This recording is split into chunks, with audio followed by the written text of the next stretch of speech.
Eu queria receber hoje, agora, uma das maiores autoridades do país em liderança, com conhecimento realmente muito forte. Uma salva de palmas, professor Marco Aurélio Viana. Obrigado, professor. Obrigado. Ok, gente. Boa tarde a todos. Gente, uma grande honra estar aqui, um grande desafio. Queria colocar para vocês, eu diria que meu sentimento de importância do dia de hoje. Eu acho que o mundo que a gente vive hoje, e eu vou falar sobre isso, a gente tem que ter uma enorme humildade. Assistindo às brilhantes palestras de manhã, vindo depois, Júlio, Gretz, certo? Brilhantes pensadores, todos nós temos que ter a humildade no sentido não da subserviência, mas no sentido do latino, do humus, a terra fértil para receber a semente para a colheita do futuro. Gente, esse momento que a gente está atravessando é um momento que exige de nós, certo, uma grande consciência. Como eu coloco sempre, então, portanto, nada do que eu estou falando é verdade. Mas, pelo amor de Deus, façam a reflexão, quer dizer, saiam aqui do dia de hoje com algumas ideias para pensar. Ortega y Gasset diz assim: quando tu ensinares alguma coisa, ensina também a duvidar. Então, eu adoraria que vocês duvidassem dessas ideias, né? Duvidassem de tudo que está falado, mas criem as suas ideias. Porque vocês estão vivos no mundo, na época de maior mudança desse planeta Terra. A massa de conhecimento e tecnologia dobra a cada ano. Se a gente fizer um cálculo aritmético simples, se eu não tomar cuidado, gente, em um ano eu perco 50% do meu nível de atualização. Em 2 anos são 75%. Em 3 anos, 83%. É importante, o Valdez colocou isso muito e eu vou repetir, nós vivemos uma época de inovação. Quer dizer, nós estamos diante da inovação. Quer dizer, se a minha cabeça, né, ela não se atualiza durante um ano, eu fico 50% defasado. Se a minha loja, né, se a minha pequena loja de uma cidade interior não se atualiza durante o ano, ela fica 50% defasada. Né? Recentemente eu fui submetido, tem um mês mais ou menos, fui dar uma palestra em Bauru. E aí me colocaram, não vou falar o nome da companhia, acho que não é interessante, e me colocaram então numa companhia, certo, dessas, né, novas companhias. E eu fui, tá certo, lá para o check-in, entreguei a minha carteira de identidade, como é normal. E aí a moça disse: olha, o senhor tem que ir ali na loja, porque nós não trabalhamos, tá certo, com ticket, com ticket eletrônico, né? Então o senhor tem que pegar o seu PTA. Alguém aqui viaja bastante de avião? Pode levantar o braço, por favor? Se lembra da época do PTA? Ok? Aí eu fui na loja, cheguei lá, me apresentei, ela falou: olha, um momento que eu vou telefonar para a central para ela passar um fax para confirmar a sua reserva. Você está entendendo o problema que eu tive? Né? Em poucos minutos eu ouvi falar em PTA e ouvi falar em fax. Em seguida, ela me pega um talão de passagem. Você lembra de talão de passagem? Como é que era? Aquele talão de passagem que tinha 12 folhas, né? Das quais sempre usava 2, jogava 10 fora, né? E aí, certo, com papel carbono. Vocês lembram desse negócio chamado papel carbono? E eu fui submetido a essas coisas: fax, PTA, né? Papel carbono, talão de passagem em papel, né? E de repente eu disse: meu Deus, eu voltei ao século XIX. E aí eu queria perguntar a vocês, ao meu amigo que viaja tanto, há quanto tempo foi isso? Há quanto tempo eu tinha que ter PTA, tinha que ter talão de viagem, eu tinha que ter papel carbono, eu tinha que ter fax? Há quanto tempo atrás, essa coisa horrorosa que eu vi, há quanto tempo atrás isso existia? Alguém berra um número? Vamos. 8 anos, 5 anos. Gente, há 2 anos, na verdade há 3 anos. Eu quero mostrar para vocês o que é uma obsolescência. Obsolescência é isso: a massa de conhecimento e tecnologia dobra a cada ano. Se eu não tomar cuidado, eu viro dinossauro de uma maneira muito mais rápida do que eu imagino. Isso tem efeito na nossa vida. Isso tem efeito na vida de um pequeno varejista, isso tem no industrial, certo? No prestador de serviço, no profissional autônomo, certo? No dentista, no médico. Então, nós estamos vivendo esse momento. E quando a gente se pergunta, tá certo, né, o título dessa palestra, como o líder pode reinventar a sua empresa, eu acho que antes, acima de tudo, se a gente não tomar cuidado, nós não conseguimos nem reinventar a nossa empresa. Por quê? Porque ela está tão obsoleta que nós não temos mais base para isso. Isso muda a nossa vida, muda a vida dos nossos filhos. O sentido de educação, né? Quando eu me formei na Federal de Economia, algum tempo atrás, eu recebi meu diploma, né? Pergaminho, passe-partout de veludo verde, moldura dourada, botei na parede, chamei minha tia velha, todos têm uma tia velha chata, né? Tem que estudar, meu filho. Eu digo, aqui é o meu passaporte para o futuro. Porque ali eu imaginava, não sabia que eu ia seguir para sempre a carreira de consultoria. Falar, não, porque eu estava com 22 anos, aos 40 anos, se eu precisar, tá certo, do currículo, eu vou dizer que eu fui formado na Federal de Economia. Gente, hoje falando para as melhores universidades, depois eu vou falar sobre isso, falo muito em universidade, muito, quase 30, 40 palestras por ano em universidade. Quando eu falo em universidade, pode ser das melhores. Eu digo para eles, olha, toma cuidado, porque quando vocês ganharem o diploma dessa excelente universidade que vocês estão, tá certo? Devia vir, né, do seu diploma um carimbo do Ministério da Educação escrito o seguinte: o Ministério da Educação adverte, produto perecível. Porque quanto tempo dura esse diploma? Gente, então, nós estamos vivendo essa época. Eu queria colocar, esse é o meu site, tá? Meu nome completo, Marco Aurélio Ferreira Viana, com 2 N. Está à disposição de vocês, minha missão é distribuir o conhecimento. Tem 450 artigos lá disponíveis para vocês. E quem quiser os slides, não só dessa apresentação, que eu só vou usar uns 20 a 15, é só me escrever, está lá os artigos à disposição. Vou colocar alguns livros depois no meu site. Eu acho que algumas coisas são importantes da gente entender nesse mundo de hoje, né? Nós estamos falando de liderança, de reconstruir. Semana passada, eu acho que... né? Quantos aqui sofreram a crise do aeroporto? Pode levantar o braço? Mas levanta mesmo, por favor. Olha aí, tá certo? 22,3%. Incrível isso, né? Nós sofremos. E aí eu venho e pergunto, será que a excelência de gestão resolveria esse processo? Não quero entrar em detalhe, mas claramente, quer dizer, ocorreu uma paralisação, tá certo, de uma determinada classe, de um determinado extrato social do Brasil, tá certo? E aí, tá certo, com sérias consequências. Será que é uma liderança efetiva? Quer dizer, a gente sabe, sem discussão, que R$1,5 bilhão deixaram de ser gastos, tá certo, para atualização. A gente sabe que um operador no Brasil ganha R$2.000 por mês, um controlador de voo, tá certo, e trabalha, certo, 8 horas por dia. Da mesma maneira, tá certo? A gente viveu há pouco tempo atrás, né, o furacão Katrina na direção oposta. Quer dizer, um país, certo, que paga $8.000 para 4 horas de trabalho para controladores de voo, e tem 8.000 controladores de voo, ao mesmo tempo também não tomando cuidado com as suas, né, com as suas populações mais pobres, permite, tá certo, que essa beleza que é, quem teve a chance de conhecer New Orleans, certo, tenha sofrido esse negócio. A pergunta é, a excelência de gestão resolveria uma liderança efetiva? Eu não tenho dúvida, eu queria começar por aí, gente. Eu peço a vocês de joelho, entendam, o mundo de hoje tem que ter humildade, porque nós temos que aprender coisas que em 2006 nós ainda não sabemos. E, desde agora, eu queria colocar como, talvez, o leitmotiv, o ponto principal disso, a verdadeira transformação. Ela ocorre, tá certo, dentro, certo, dos padrões de liderança das organizações.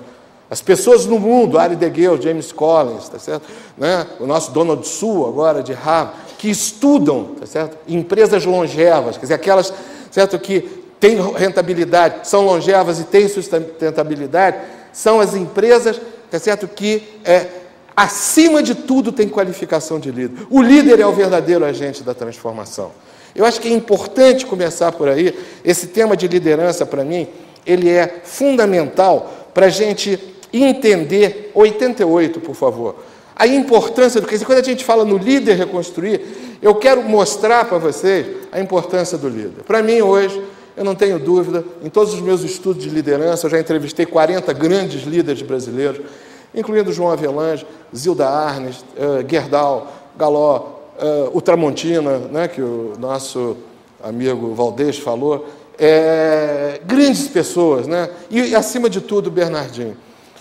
Quando a gente vê, e eu queria fazer um exercício com vocês, que eu acho que é muito forte e tem servido bastante nos trabalhos que eu tenho feito nas organizações. Bernardinho pegou o time do Brasil, não importa de quem, mas num determinado dia 24 de um determinado mês, tá certo? Alguma coisa como 5 anos atrás. Eu queria perguntar a você, mesmo que pareça bobo, me respondam sim ou não. O Bernardinho pega o time não era um grande time vencedor, em 17 campeonatos de nível internacional, o Bernardinho consegue, literalmente, 17 pódios, 14 medalhas de ouro, uma medalha de prata e 2 medalhas de bronze. É um bom resultado? Né? Maravilhoso, né? Bernardinho hoje é considerado, certo, o melhor líder de esporte coletivo do mundo. Não estou falando só de vôlei.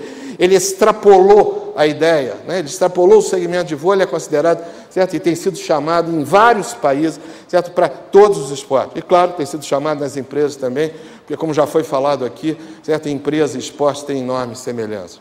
Quando ele assume do dia 24 para o 25, por mais simples que seja, mais bobo que seja, do dia 24 para o 25, mudaram os 40 jogadores de vôlei, dos quais são convocados 20 para ficar 12 na seleção brasileira, mudaram esses 40, sim ou não? Não. Né? Mesmo que seja, vamos animar isso aqui. Esses 40 jogadores acordaram 20 centímetros mais altos, sim ou não? E o médico, junto com o fisioterapeuta, descobriu uma nova maneira do dia 24 para o 25 dos jogadores pularem mais 30 centímetros?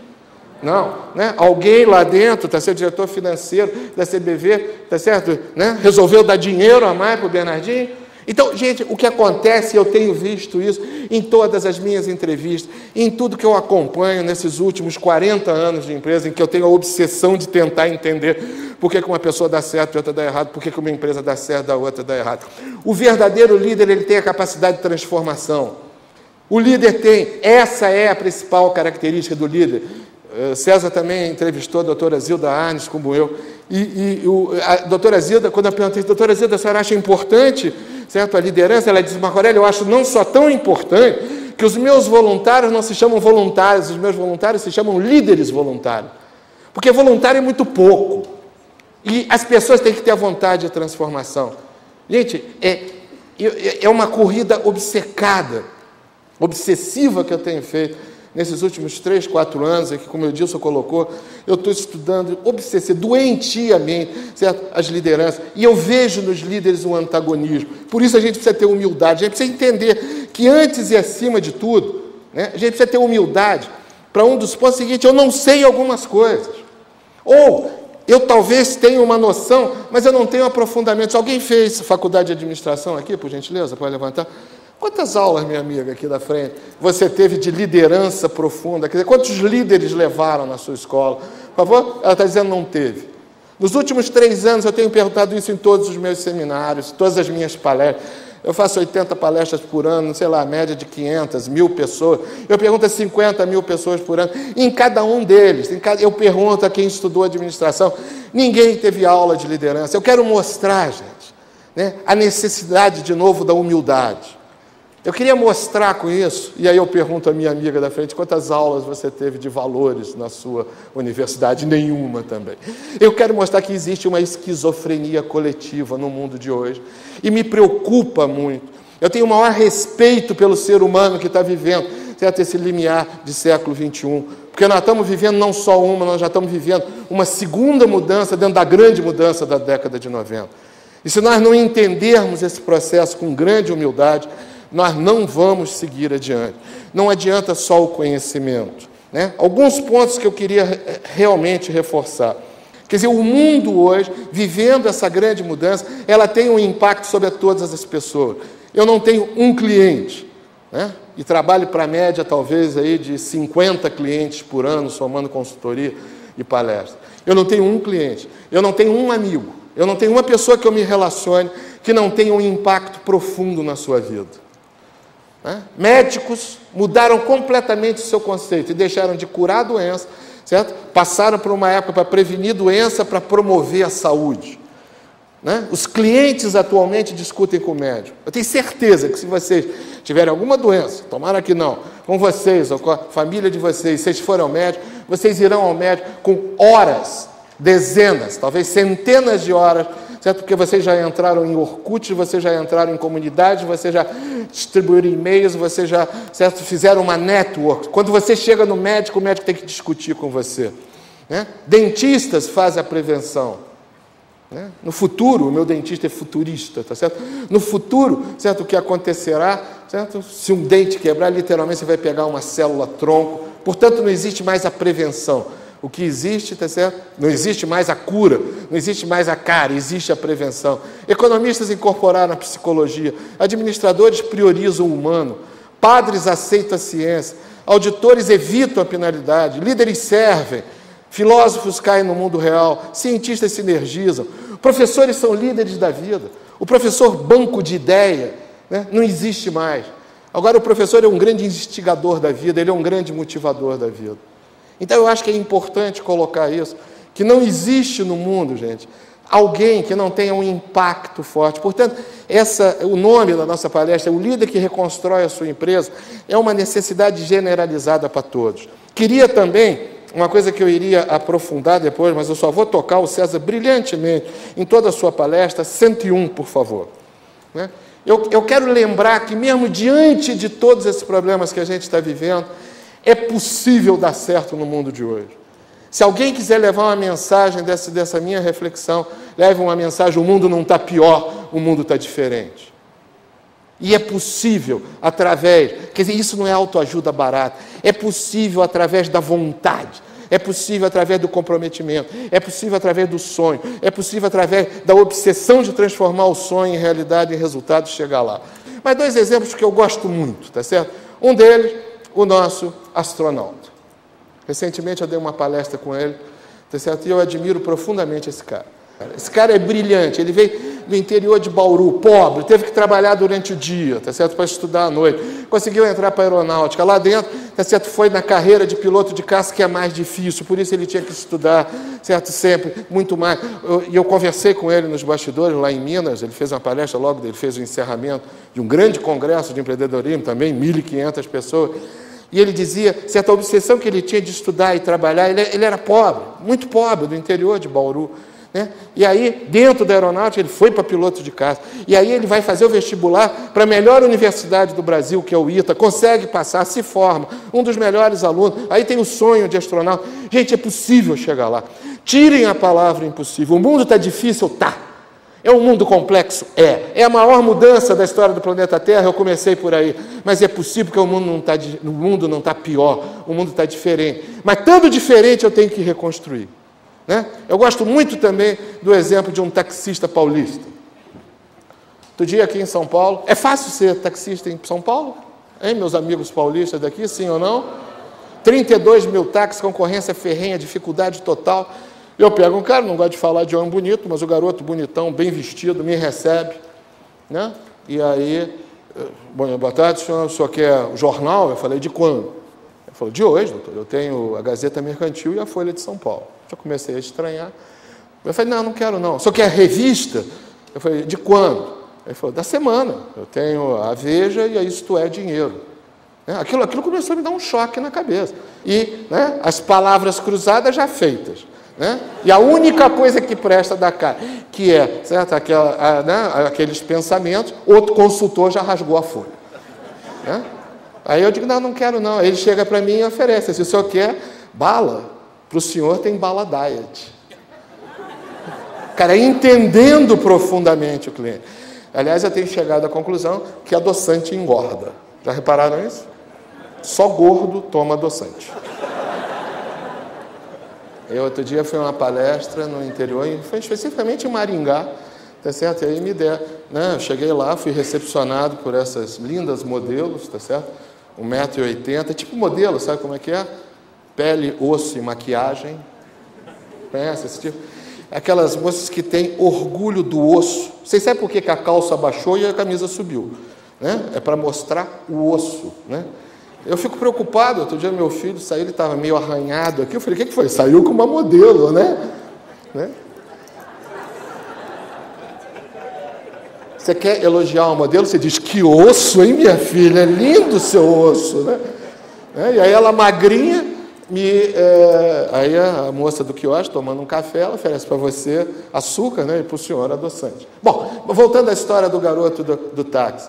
E aí eu vou conversando com ele, eu digo assim, tá, e você está fazendo isso tudo, e que mais? Ele disse, não, você está estudando? Estou, já estou no 3º ano de administração. Eu falei, como é que está a língua? Ele fala, não, em inglês eu já estou no 4º ano, já estou falando razoavelmente, arrumei uma namorada argentina, certo, para aprender espanhol. Gente, eu comecei a ficar fascinado com aquela história, depois dei um livro meu para ele, e falei, olha aqui meu livro, eu sou pesquisador, e consegui saber quanto ele ganhava, R$7.000 por mês. Eu quero mostrar a vocês, num dos mercados mais complexos, tá certo? Uma das maiores dificuldades que existe, que a gente vê, certo? É possível chegar lá. né? Quer dizer, aí de novo eu retomo o brilhante César Souza aqui no nosso início de dia, certo? Falando, mas eu quero reforçar essa possibilidade. Então, 3 ou 4 mensagens por enquanto. Primeiro, é necessário, no momento atual, de todos nós, do melhor sucedido nessa sala, a humildade para a complexidade do momento atual. É preciso entender que nós estamos na época do mundo de maior mudança. É preciso entender que o mundo está muito diferente, não necessariamente pior. Porque se eu entender que ele está pior, eu posso achar, tá certo, que o mundo está ruim, que eu não vou ter espaço. E, em quarto lugar, que há espaço para aqueles que efetivamente querem conquistar. Honestamente, eu quero tentar motivar vocês diante de um momento que a gente não pode se enganar. É um momento de complexidade. É um momento, tá certo, de loucuras inesperadas. É um momento de perplexidade. É um momento, certo, em que há necessidade absoluta da gente retomar a razão. Quem é dentro dessa sala que quer... O título da minha palestra é Líder, né, para reconstruir a sua empresa, tá certo? Quem pode levantar o braço? Quem são as pessoas que ou têm uma empresa ou estão em uma empresa, que estão nessa fase... Eu queria que, por favor, é importante para mim, que querem realmente reconstruir o seu negócio, num sentido bastante forte, pode levantar a mão? Ok? 10,4%. Quem são aqueles que querem mudar o seu negócio? Só mudar, não precisa reconstruir, mas quer mudar o seu negócio e acha a necessidade de mudar. Por favor, levante o braço, é importante para o resto da nossa palestra. E, por favor, levante o braço aqueles que estão muito bem e que acham que não precisa mudar. Ok? Ok, um lá no fundo, alguém... Não diga que está bem, não precisa mudar. Eu queria colocar uma coisa para vocês, por favor, Odair, a 89. Essa é uma curva do Lynch e do Cord, que eu acho que são importantes na vida para quem está passando. Eu tenho usado isso na prática. Aliás, tudo que eu estou trazendo para vocês, certo, vem muito mais de uma experiência de consultoria do que da experiência só de palestrante. Né? Eu divido o meu tempo entre palestra e consultoria, certo? Em planejamento estratégico, em desenvolvimento humano das organizações e agora em liderança, em coaching de líderes. Uma coisa que eu acho que é importante, para aqueles que não estão bem, tá certo? Eu usaria essa curva aqui. Tome cuidado para não ficar nessa curva, que é a curva da derrota, que é a curva do problema.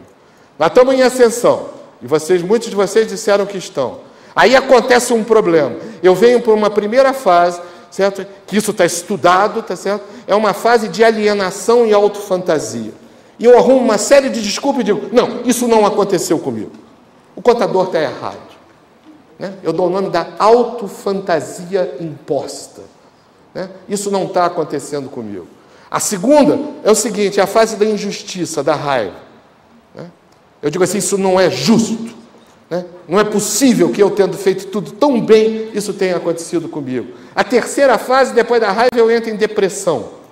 Aí eu começo a entrar na fase de consciência. O que eu peço a vocês, gente, tomem cuidado. Se alguém tiver numa mudança, de novo, isso aqui eu já apliquei em dezenas de casos reais de empresas no Brasil e fora do Brasil. Se eu tiver num processo, certo, de algum problema de erro, algum problema de mudança, certo? Algum problema sério que está prejudicando a minha empresa, se eu estiver numa segunda fase, rapidamente passe para essa, porque esses são os estágios. E se você estiver por aqui, não deixe chegar nem o primeiro, porque o ideal, e essa curva é do Lynch e do Cord, né? Que é uma das coisas mais importantes que eu vi na minha vida. A grande mudança, e eu não me lembro se foi o César ou o Valdez que tocaram nisso, a grande mudança deve ser feita quando você ainda está na curva ascendente. Ou seja, aqueles que estiverem bem, isso é fundamental de entender. Crie um processo de mudança na sua empresa, mesmo que durante algum tempo você passe. Jamais tenham a arrogância, jamais coloque o salto alto. Eu vou falar uma coisa extremamente séria, tá certo? E que eu acho que é importante de mostrar a vocês. Algumas frases, tá certo? Alguns pensamentos que eu tenho usado. Um deles muito sério, mas eu tenho usado isso nas empresas boas. Né? É uma frase do Maquiavel. E aí eu estou falando, quer dizer, como poucos levantaram a mão da mudança, muitos levantaram a mão, certo, que estão bem, tomem cuidado. Maquiavel dizia, o perigo surge quando o homem se sente seguro da sua posição. De novo, eu estou falando uma coisa séria, uma coisa importante, tá certo? Diretamente ligada à humildade. Todos os grandes triunfadores, tá certo, com os quais eu conversei, eles tomam cuidado. Se eles estão bem, certo, eles se perguntam. Um dos grandes líderes com os quais eu tive a honra de trabalhar, certo, o Dr. Zé Galó, da loja Renner, com o qual eu trabalho, certo, há 12 anos, ele diz, e é um dos maiores cases de sucesso no Brasil, e ele diz, fica proibida a palavra sucesso nessa empresa. E a loja Renner é um sucesso absoluto nos últimos 14 anos. É proibida a palavra sucesso, porque o sucesso, certo, não nos ensina nada. Porque na hora que nós acharmos que somos uma empresa de sucesso, começa a nossa decadência. De novo eu volto ao Bernardinho. O Bernardinho coloca assim, e aí, Bernardinho, você ganhou de 3-0, foi bom? Isso foi péssimo. Porque o adversário não ofereceu resistência, e não oferecendo resistência, eu não pude ver meus erros. E aí ele ganha de 3-2, 35-33 no último set. E aí ele diz, maravilhoso, o jogo foi difícil, eu pude ver os erros, certo, para poder me levar à vitória final. De novo, Maquiavel, o perigo surge quando o homem se sente seguro da sua posição. A ruína ameaça todo aquele que tenta preservar um estado de coisa. A confusão aparece quando colocamos tudo em ordem. Portanto, o homem superior não esquece o perigo quando está em segurança. Coisa séria, gente. O sábio não esquece o fantasma da ruína quando está em prosperidade.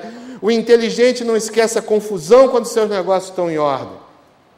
Grave isso, sim ou não? Hã? Né? Silêncio sepulcral. Mas o que eu quero levar, gente? Nós temos que estar num estado de permanente alerta diante da mudança, porque se o mundo muda, se a massa de conhecimento e tecnologia dobra a cada ano, certo? Se eu não tomar cuidado, eu rapidamente caio, ou seja, eu tenho que estar em estado de alerta. Vocês podem estar achando, o Marco Aurélio está trazendo uma grande teoria para nós. Fernando Veríssimo, esse brilhante gaúcho, escreveu o Brasil, né, na tentativa, né, do que eu chamo o vexame, né, o vexame, né, o Brasil em Vegas, aquela festa toda, o boleiro entrava com a bola, certo? E todos aplaudiam, certo? E o Ronaldinho Gaúcho fazia 12 embaixadas, todos aplaudiam. E aí eu adaptei bastante, até senão daria autoria total a ele, né? E o Luiz Fernando, mais ou menos, me inspirou a escrever o seguinte: a ausência de preocupação é o que me preocupa. O que você não pode ficar tranquilo, com tanta tranquilidade. Nós precisamos de uma crise. Isto é fundamental para o futuro que eu queremos. Está claro o que eu estou colocando? Está claro isso? Né? Eu não posso, o momento atual, e aí de novo, Edilson colocou para vocês. Eu vou colocar para vocês um lado sério do mundo hoje. Eu tenho que estar em estado. A Leila tocou, certo? En passant nisso. Eu não posso ficar no estado da depressão, da inatividade, da inação. Eu tenho que acordar para esse momento de hoje. E é um momento que eu tenho que acordar com muita inteligência. Tá certo? Né? Muita inteligência. 13, por favor. Eu tenho que acordar com muita inteligência. Eu levei esse material, 13, por favor.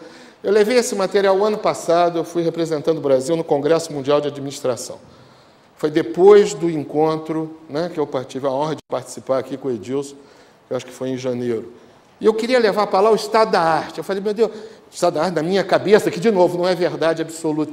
E eu fiquei muito preocupado, gente, porque nas empresas que eu frequento, nas pessoas que eu faço coach, nas pessoas que me perguntam, talvez saibam, eu escrevo para vencer, né, respondendo perguntas, eu recebo umas 30, 40 perguntas, eu fico assustado, porque eu tentei decompor, né? Fazer o que se chama decupagem do modelo mental das pessoas, também muito tocado pelo César aqui. E eu cheguei a uma conclusão interessante, gente. Tem coisas que efetivamente eu não sei. Eu já coloquei duas para vocês. O maior sucesso das organizações está em cima da qualificação da sua liderança. E as faculdades de administração e as empresas não se preocupem se desenvolver os seus líderes como deveriam desenvolver. Ficam muito mais no chefe que o Valdez colocou. Segundo fator de sucesso, certo? São os valores da companhia, são as crenças, é o modelo mental, né? São as coisas, é a verdadeira forma de pensar das organizações, certo? Ao qual nós não damos valor nenhum. Gente, eu queria colocar para vocês, quem está falando para vocês não é Madre Teresa de Calcutá, gordinha, careca e reencarnada. Eu sou consultor de competitividade, eu tenho uma missão muito séria, isso é muito sério no meu trabalho. Toda vez que eu entro numa empresa, mesmo para fazer um trabalho de desenvolvimento humano da organização, eu quero criar as estacas para aquela empresa ficar longeva ao longo dos próximos 30, 40, 100 anos. Portanto, eu sou um consultor de competitividade que acredita no humanismo. Mas eu quero colocar coisas aqui que eu acho que são importantes para a gente entender. E eu preciso de humildade. Terceiro ponto, certo? Estratégia e gestão, modelos de negócio. Modelos de negócio. Será que nós estamos com a preocupação de vida? Então, de novo, eu acho que a gente já explorou isso e eu já deixei essa mensagem. Está claro isso? Eu estou pedindo a vocês humildade para dizer que tem coisas no mundo que eu ainda não sei. Mas tem coisas interessantes. Tem coisas que eu aprendi errado. Qual é o conceito que a gente tem de erros? E aí eu pergunto a você, nós fomos ensinados, nós fomos permitidos, nós tivemos a permissão, certo, ao longo da nossa vida de aprendizado, para errar ou para não errar? Por favor. Né? Se a gente errasse, a gente era punido, sim ou não? Sim? E aí colocaram em nós uma coisa muito séria, certo, de que o erro necessariamente é ruim. Os verdadeiros triunfadores da vida, os verdadeiros vencedores da vida, têm mais derrotas ou menos derrota do que os grandes perdedores da vida? Repetindo a pergunta, para todos. Os grandes vencedores da vida têm mais derrotas ou menos derrotas do que os grandes? Mais derrotas. Por quê? O que importa na vida não é a quantidade de derrota. O que importa na vida é até o que você faz com aquela derrota. Todos os grandes líderes que eu conversei tiveram grandes derrotas. Alguns deles faliram. Né? O Dr. Roberto Marinho montou a Rede Globo com 60 anos de idade, teve problemas sérios antes. Ray Kroc faliu 3 vezes, certo? Antes de abrir o McDonald's aos 58 anos de idade. Certo? Todos os líderes, eu não quero citar nominalmente, mas todos os líderes. Quer dizer, a derrota faz parte do processo, gente. Né? O problema faz parte. E eu vejo, pelo amor de Deus, se alguém tem uma derrota, certo? É a maneira pela qual você lida com a derrota. A derrota, na realidade, o que ela é? Ela é um degrau de aprendizado para a vitória do futuro. Está claro isso? Sim? Tá? Então, por favor, se alguém está derrotado nessa sala, não se entenda como perseguido por Deus, porque a gente tem até a tendência a achar isso, né? A gente tem a tendência a achar que Deus pegou a seta da sacanagem e escolheu a gente. Deus pegou o mapa interplanetário, Via Láctea, Sistema Solar, Planeta Terra, né? Hemisfério Sul, né? Brasil, né? Estado de São Paulo, né? O setor de confecções, e pá, mandou a seta da sacanagem. Eu queria colocar de novo para vocês, eu vou reforçar essa tese, né? O impacto do mundo hoje, certo? O líder tem que tratar hoje, na reconstrução da sua organização, com um choque de consciência absoluto das grandes mudanças que efetivamente estão acontecendo. Vamos ver? Eu tenho alguns mandamentos, e claro, numa hora não dá para mostrar todo, teria que ser uma palestra muito maior, né? Mas esse é o 11º e o 12º mandamento dessas 40 entrevistas que eu fiz com 40 grandes líderes. Derrotas são degraus de aprendizado para as vitórias do futuro. Proíbe a palavra, um grande líder proíbe a palavra sucesso, humildade permanente é a sua arma. Zé Galó, de novo, nesta empresa é proibida a palavra sucesso. Né? Edson Bueno da Mil, eu sou o presidente do conselho, gerente de treinamento da empresa. Certo? Né? Voluntário é pouco, eu quero pessoas proativas, por isso nós temos líderes voluntários que têm a capacidade da transformação. Nós queremos, certo, criar a capacidade de pensar. Para quê? Para entender isso. Então, esse é um ponto que eu queria colocar para vocês, que existem coisas. E é importante, durante 6 anos eu dei aula na Espanha. Né? E durante 15 anos já eu vou a Portugal frequentemente, praticamente todo ano, algumas vezes, 2 vezes por ano. E eu entendi a maneira pela qual nós fomos educados. Eu entendi a antropologia ibérica, né? Com todo respeito a eles, e eles falam isso. Meu grande amigo, brilhante Gazaia, tá certo? Um grande pensador na Espanha, que tem vindo muito ao Brasil, né? Ele diz, a mentalidade espanhola é yo, já, mais, menos. Yo, eu, já, agora, mais, o máximo possível, menos, com o menor esforço possível. Vocês conhecem isso no Brasil, sim ou não? Isso é uma culpa do capitalismo selvagem? Né? Não. 84% das pessoas que vão ao balcão Sebrae para abrir o seu negócio, repetindo a pergunta, eu queria que vocês raciocinassem junto comigo, 84% das pessoas que vão ao balcão Sebrae para abrir o seu negócio, que pergunta fazem? Alguém pode me berrar? O que está dando dinheiro agora? Está claro isso? Né? Não é aonde eu vou aplicar a minha vocação para no longo prazo, tá certo? Encantando o meu cliente, desenvolvendo seres humanos, melhorando o mundo. É o que está dando dinheiro agora. Isto é uma coisa absolutamente incompatível. Nos ensinaram errado esse processo.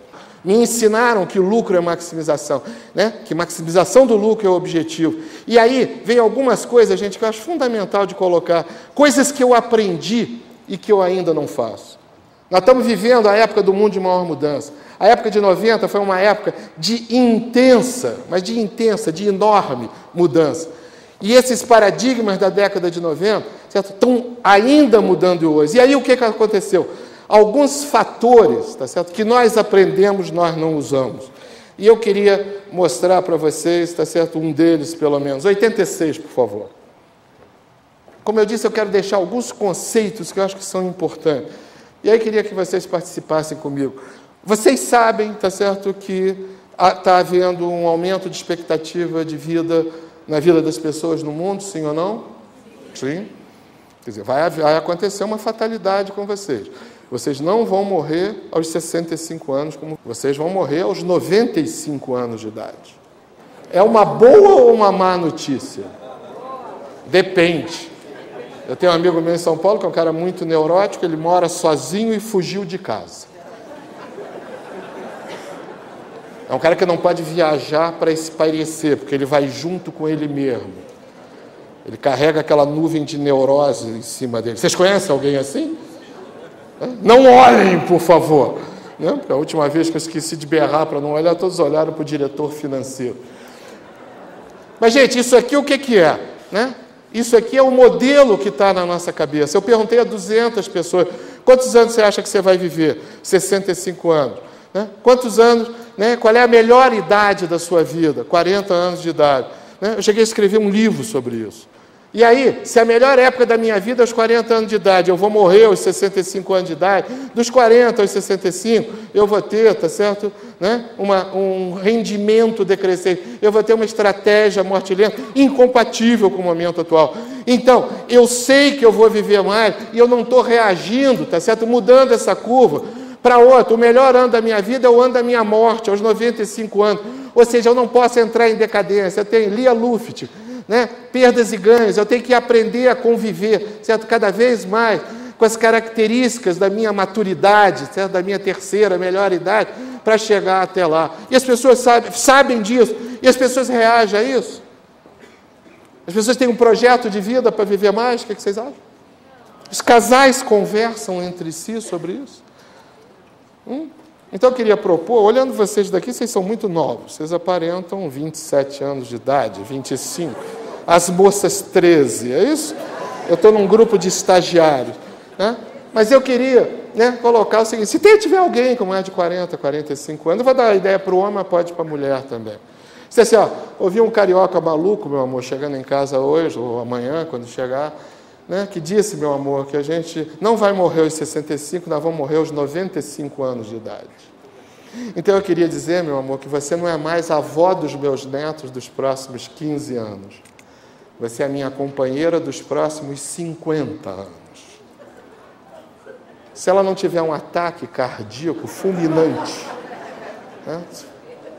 e disser, o quê, coroa? 50 anos? Estou fora, cara. 15 anos eu ainda te aguentava, já estou com o teu sapatinho, 2 números maior, certo? Já estou com o teu terninho, mas 50 anos. Tá. Se você passar por isso, chegue para ela e fique romântico, tá certo? E diga assim, meu amor, eu vou dar até uma frase do Richard Bach, diga para ela assim, meu amor, hoje é o primeiro dia do resto das nossas vidas. Veste uma roupa sensual, leva ela para um motel, acorda esse gigante adormecido, pelo amor de Deus. No trajeto, vai numa farmácia e compra um Viagrinha. Aliás, eu queria fazer essa pergunta. Alguém toma Viagra aqui na sala, por favor? Não apontem! Não. É interessante, eu estou preocupadinho, já comentei com o Edilson, está certo que ninguém, eu faço essa pergunta há 3 anos, certo? Aliás, o professor Grécio também fazia, a gente estava conversando, provavelmente eu devo essa história a ele, Obrigado, Grécio, mais uma vez, E é interessante, eu faço essa pergunta há 3 anos, nunca ninguém levantou o braço. Eu não estou preocupado se toma ou não toma, eu estou preocupado com market share, eu estou perdendo 70% do mercado masculino que eu sei que toma Viagra. Ou seja, só homens potentes como vocês vêm à minha palestra. Aí eu fui na farmácia perguntar, falei, olha aqui, eu sou pesquisador, escritor, palestrante, nenhum homem potente vai à minha palestra, eu estou perdendo 70%. O que eu faço, senhor vendedor de farmácia? Disse, professor, aqui vai ser difícil também. Porque ninguém compra Viagra para si próprio. Todo mundo chega aqui e pergunta assim, só tem Viagra? Tem. Porque tem um primo mais velho que está com problema. É o que acontece com você. Gente, na brincadeira, tá certo? Eu quero colocar uma coisa importante. Existem coisas, tá certo, que eu sei que eu não faço. Vocês sabem que nós estamos na época, certo, em que o emprego formal está diminuindo. Depois da palestra do Valdez, então, não tem nenhuma dúvida, que o emprego formal está diminuindo. Tá certo que há uma dificuldade. E certo que a era que existe agora é a era do empreendedorismo, sim ou não? Sim. E a resposta que nós estamos dando qual é? Fui chamado numa universidade. O reitor me recebeu, disse, professor Viana, uma honra recebê-lo, queria lhe dizer, atenção, que a missão da nossa universidade é promover a excelência desses jovens para a busca do mercado de emprego. Está claro isso? Eu falei, pronto, arrumei uma briga com o meu cliente, tá certo? Eu passei uns tempos em Minas, aí eu falei, eu digo, pô, não, olha, senhor reitor, não que a gente tenha uma divergência, temos um ponto não convergente. Engatei uma segunda e falei para ele assim, nós temos que mudar a missão dessa universidade. Imagine, aqui nós temos 1.200, eram 2.000 jovens me assistindo numa grande universidade, não interessa qual. Né? E aí engatei uma segunda, nós temos que mudar a missão dessa universidade. Porque desses 2.000 jovens presentes, 90% não terão emprego garantido na carreira para a qual estão se preparando. Desempreguei 1.800. A palestra se chamava Motivando e Energizando os Jovens. Assim, irmão Corélio, como é que você vai a 30 universidades, pô? Eu vou porque os jovens chegam no final, batem nas minhas costas assim, obrigado. Pelo menos um coroa tem a coragem de falar a verdade. Valeu, tio, essa coisa horrorosa. Continua assim que tu tem futuro, meu. Vou falar pra galera, pô. E aí não tenha dúvida, eu vou a Xanxerê fazer uma palestra, no dia seguinte, Xaxim me convida para a universidade para dar uma palestra. Por quê? Porque, gente, isso é que eu queria colocar, uma absoluta, o líder que quer reconstruir a sua empresa, ele tem que ir no seu modelo mental, ele tem que ter humildade para ver as coisas que ele não sabe, ele tem que ter a humildade para ver as coisas, certo, que ele aprendeu errado. E nessa hora era isso que eu queria, de novo, não quero ensinar nada, mas quero despertar vocês para essa humildade. Tem coisas, tá certo, que eu aprendi errado e tem coisas que eu já sei e que eu não faço. Por favor, eu já coloquei para vocês, nós fomos ensinados que o objetivo da empresa é o lucro. Raríssima, 99% dos empresários executivos ainda acham isso. E eu coloquei para vocês, lucro não é objetivo, lucro é subproduto de coisa bem feita. O que é coisa bem feita? Cliente encantado é coisa bem feita, sim ou não? Bom, se cliente encantado é coisa bem feita e lucro é importante, para o lucro eu tenho balanço. Para o cliente encantado, quantas empresas, o número de empresas no Brasil que tem o balanço do encantamento do cliente é alto ou baixo? Baixo ou baixíssimo? E é difícil ter? Alguém que gosta de informática, por favor, aqui na frente, pode levantar o braço. Não vou chamar, não vou ser igual, não vou... Olha lá, minha amiga, é caro ter um sistema desse? A loja Renner tem um encantômetro, tudo bem, a loja Renner. Mas eu tenho um cliente no interior do Rio Grande do Sul, que eu tenho uma grande honra em ser consultor deles, tá certo? Que eu quero até mostrar como quebra absoluta de paradigmas, tá certo? Como quebra absoluta de paradigmas. Eu também tenho essa empresa. 14 anos eu sou consultor dele. Começamos com 30 lojas, somos 120 lojas. Chama-se Lojas Quero Quero. É claro que no meu currículo de consultor internacional, eu não digo que eu sou consultor das Lojas Quero Quero. Não pegaria bem, né? Eu digo que eu sou consultor da Want Department Stores, com sede em Sunchrist, Santo Cristo, perto de Deep Step, Passo Fundo. Mas na Quero Quero, essa empresa está caminhando para R$1 bilhão de faturamento. Essa empresa é de Santo Cristo. Eu tenho maior honra e eles me autorizaram. Eles têm o cartão Quero Quero, atualmente com mais de 15 mil conveniados além das suas lojas, caminhando para o faturamento de R$1 bilhão. Essa empresa tem universidade corporativa. Essa empresa é uma das 150 melhores empresas do Brasil para se trabalhar. Ela tem balance scorecard. Ela faz planejamento estratégico comigo desde 1994. Ela tem a ISO 9000, certo? Ela tem motivação, ela tem remuneração variável, ela tem contrato de gestão. E nesse momento eu estou fazendo com ela a visão para 2020. Está claro? O mundo não está pior, o mundo está diferente. E eu acho que é importante a gente ver isso, né? Eu tenho 5 filhos. Muita honra, um deles está aqui presente, né? E isso me preocupa enquanto currículo, né? Porque eu, estrategista de empresa, com 5 filhos. Então, eu queria falar para vocês que eu tive 5 filhos antes de estudar planejamento estratégico. Eu não sabia o que eram ameaças estratégicas a longo prazo. Cenários alternativos. Agora eu te digo, eu amo tanto os meus filhos, e um deles está aqui minha declaração de amor para você, que se eu soubesse planejamento estratégico, eu teria 8. Estaria melhor preparado, né? Mas eu tenho ainda um filho com 28 anos de idade, né? Que mudaram alguns conceitos para os quais nós não fomos preparados. Por exemplo, o conceito de adolescência. Alguém tem filho adolescente aqui para levantar o braço, por favor? A senhora sabe o que é uma adolescência? Antigamente era teen age, 13 a 19. Atualmente é 13 a pontinhos. Esse meu filho de 28 anos, nem no plano estratégico de 15 anos tem alternativa de sair da minha casa. Esse que está aqui, graças a Deus, está com a sua vida brilhante aqui em São Paulo, né? E eu fui conversar com ele, falei, nós temos que conversar sobre o assunto. Ele, papai, não estou te entendendo. Está tão bom, casa, comida, roupa lavada, né? Você é um pai que me entende, né? Ele tem lá, ele trabalha, né? Violência urbana do Rio, você deixa eu trazer minha noiva aqui para casa, né?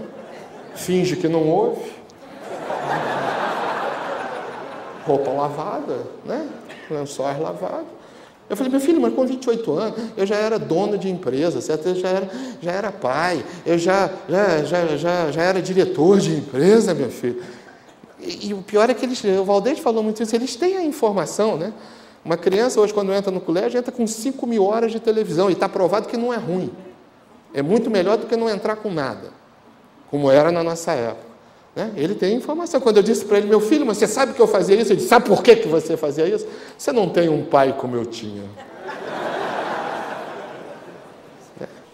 De novo, eu quero calcar nisso. Eu quero que vocês saiam motivados daqui. Todos estão sofrendo um grande impacto na mudança. Olha euzinho aqui. Está aqui o meu amigo Gretz. Há 12 anos atrás eram 4 palestrantes no Brasil. Não era meu guru Gretz, Mr. Gretz, Benvenuti, Marins e eu. Estou falando há 12, 13 anos. Grande mestre, esse maravilhoso Valdez, veio em 94, Chininha Chique em 94, eram 4. Então, qualquer coisa que fazia, estavam nós 4, não era, Gretz? Atualmente tem 100 mil na cidade de São Paulo. Zé Dirceu, palestrante. O astronauta, palestrante. Hortência, palestrante. Outro dia, um motorista de táxi, o motorista da empresa, com pena, disse assim, o senhor sabe que eu não entendo a sua profissão? O que o senhor faz? Porque eu acabei de trazer a outra palestrante, que foi a Dercy Gonçalves. E agora eu estou levando o senhor. Como é que é? O senhor entende do negócio dela ou ela entende do seu negócio? 2 anos atrás, eu estava fazendo uma palestra magna no Congresso Paulista de Supermercado. 1.500 pessoas, um negócio seríssimo, né? 3 palestras magnas, terça, quarta e quinta. Terça-feira, quem fez a palestra magna?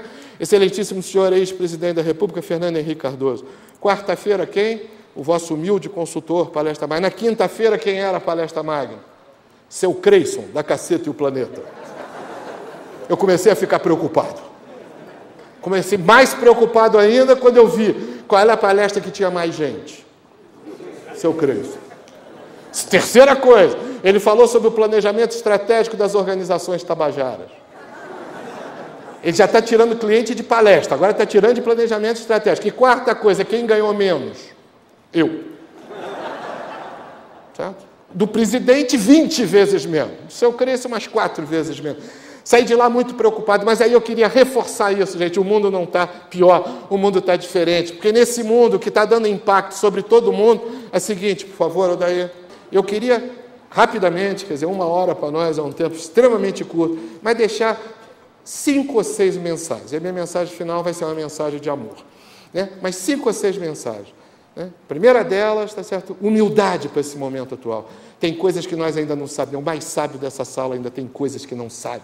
Tem coisas que ainda tem que ser realmente pesquisadas e investigadas. Tem coisas que eu já aprendi, mas que eu não estou usando. Atenção, quando me chamam como futurista para falar para o futuro, sobre o futuro, eu gasto 50% do tempo perguntando o que eu já sei e o que eu não aplico.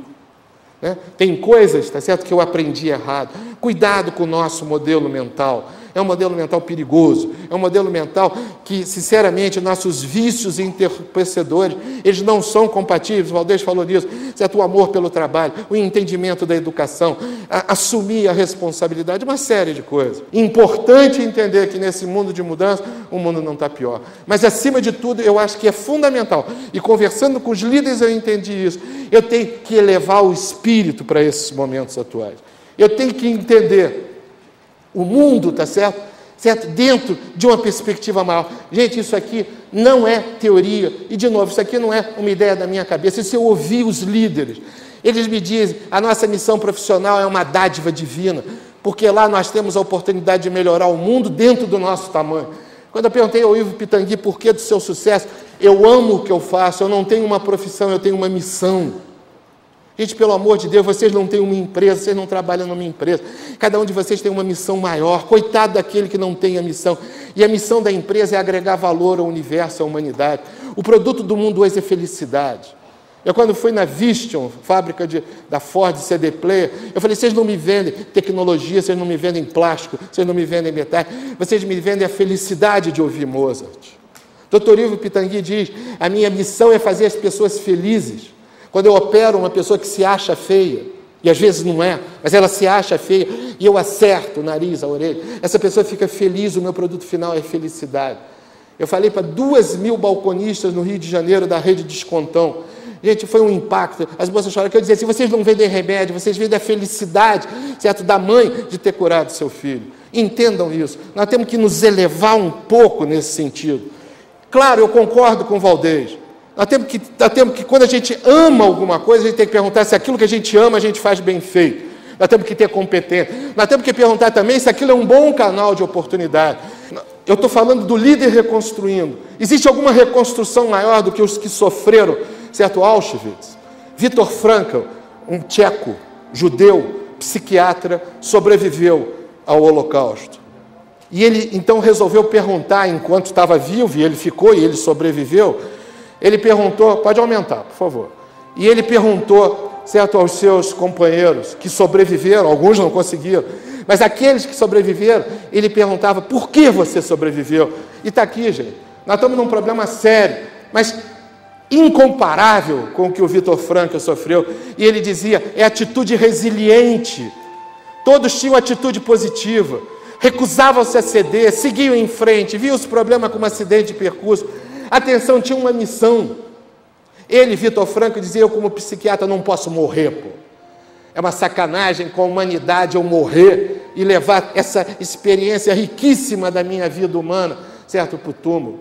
O outro que sobreviveu tinha uma fórmula química que dizia, eu não posso morrer. O mundo perderá muito se eu morrer, eu tenho a missão de mostrar. Mas não precisa ser uma missão grandiosa, porque o outro que sobreviveu tinha um filho doente, que ele deixou com um amigo, ele disse, eu não posso morrer. Ulisses, né? Na epopeia, ele dizia, nem o amor de Penélope, nem o olhar carente do meu filho, nem a face anciã do meu pai farão com que eu deixe de sair pelo mundo para as grandes conquistas. Né? Uma coisa grande. Mas o mundo é um mobile do Carter. O Kierkegaard dizia do outro lado, né? Se tu cuidares bem de um filho, tu cumpriste a tua missão terrena. Quem está certo? Aonde está a verdade? A verdade está dentro de cada um de nós. Mas cada um de nós tem que descobrir a sua missão e seguir em frente. Os sobreviventes do Holocausto tinham. A gente está falando em reconstruir num grande momento complexo. Senso de propósito, acalentavam sonhos. Olha o César aí. A tragédia é não ter sonho. Flexíveis, o resiliente curva-se. Tinha um senso de organização. No meio do caos, atenção, é o momento que a gente, no meio do caos, estruturava e colocava em ordem. Eu, quando vi isso aqui, foi em 2002, eu falei, eu tenho que levar isso para as minhas palestras. Certo? É resiliência, é flexibilidade, humildade, tem um sentido de propósito. O líder que reconstrói a sua organização tem que ter esses fatores mais importantes. né? E aí nós temos que encarar o mundo como Michelangelo encarou. Ele pegou um bloco de pedra de 5 metros por 2 e perguntaram a ele, mas como é que você fez o Davi, que é uma das mais perfeitas obras de arte do mundo? Ele falou, foi fácil, fiquei um bom tempo olhando o mármore até enxergar o Davi dentro dele. Aí eu peguei o martelo e o cinzel e tirei tudo que não era o Davi. Gente, a vida pode ser um bloco de mármore, mas dentro dela encontre a sua grande obra de arte. Sonhem com isso, mas tenham também, certo, comprometimento e a assertividade, certo, para ir até o fundo e fazer a sua obra de arte dentro da sua missão. Brilhante isso, né? Quer dizer, cada um de nós pode fazer um novo fim, porque como eu já brinquei naquela história, hoje é o primeiro dia do resto das nossas vidas. E aí nós vamos para 102, que é a última. Nós temos aqui 1.200 pessoas, talvez a maioria, claro, a maioria brasileiros. Há uma pesquisa no Brasil que diz que 92% dos brasileiros acreditam em Deus. E eu acho que a nossa ciência de administração de empresa, eu acho que a administração de empresa no Brasil abandona isso. Aliás, no mundo abandona isso.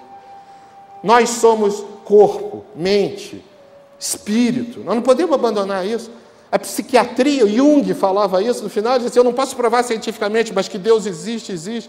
Einstein, um grande físico, o tempo inteiro ele dizia, ele queria saber o que o old man pensa, como é que o old man pensava. A filosofia nem se fala. E a administração de empresas é humana, é gente. E aí eu digo, gente, nós não podemos abandonar isso, 92%, e eu acho que na realidade é mais, é raríssimo. Eu não tenho nenhum amigo que não acredita em Deus, cada um com a sua religião, né? A que for, de forma ecumênica. E eu falei, eu vou quebrar esse paradigma. E eu digo assim, eu vou fazer uma oração da competitividade. Por que não? 92% de vocês acreditam em Deus, 2 minutos de oração. Os que não acreditam em Deus, 2 minutos de meditação. Ó Deus, iluminai-me nesses novos caminhos. Você sempre junto, acerca-te ainda mais. É no teu encontro, é na tua parceria que vamos caminhar. Fica comigo. Quero vencer esses novos desafios, mas sei com humildade que são novas as formas. Mais que crescer, quero desenvolver, quero dividir. Dai-me amor, eu darei energia. Dai-me paz, eu darei força. Dai-me emoção, eu darei razão.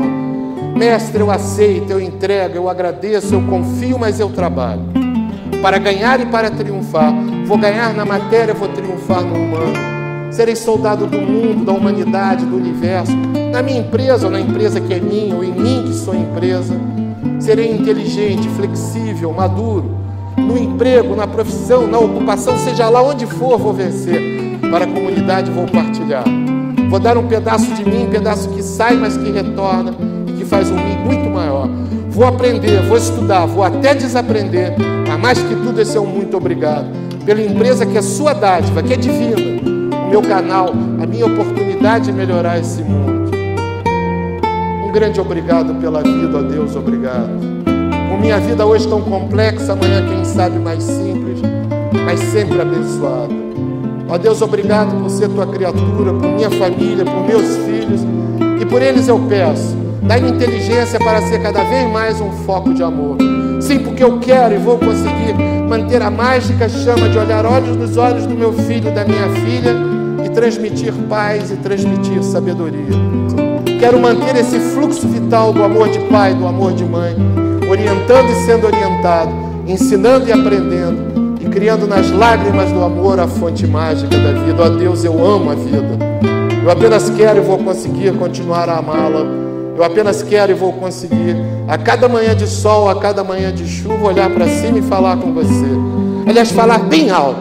Obrigado, meu Deus, eu amo essa vida. Obrigado a você. Obrigado. Obrigado.